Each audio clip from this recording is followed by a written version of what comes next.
So for this video, guys, we're going to show you a really nice cover 2 beater, one of my favorite in this formation when it comes to actually in this playbook because of its consistency and the way that it's able to give you some nice, easy throws. Let me show you here. It's the PA boot comeback. And I like this against blitzes, non-blitzes. You can run this a couple different ways. You can run it with the boot play action. You can do it without the boot play action. It really just depends on what you want to do. But the setup is simple. What you can do is you're going to drag your wide receiver, put the A on a streak, and put the B on an in. Okay. Then what you're going to do is you're going to take this X receiver and you're going to motion him to the right. And once he hits the right hash mark, you're going to hike it, and he's going to be the receiver that you're looking for. So watch here. You want to run this from the left hash mark. You're going to hike it right at the hash mark. You can go ahead and carry out the boot. You can see how this X is going to be wide open on that sideline for literally about a 20 to 25 yard gain. Now, it's real consistent. That time I didn't base the line. I'll base the line. And what I'll do here is make sure that I put somebody in a deep blue. That's a typical way most people run it. Y drag, A cross, B in. Move this guy over. And again, what you'll see is that you're going to get that X receiver over the top here. Move this guy here. This guy's going to jump that player.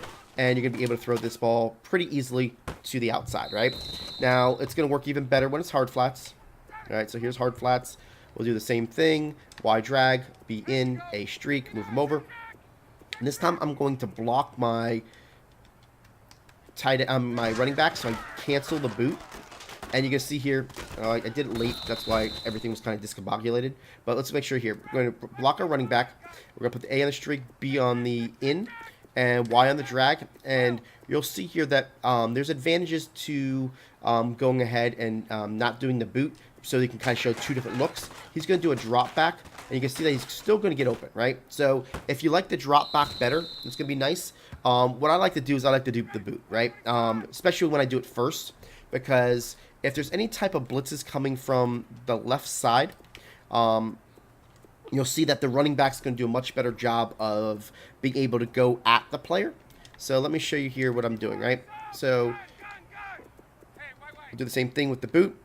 And the boot kind of just helps you with those type of blitzes from the left-hand side. Here we go. Go this way. That guy's going to pick up the boot.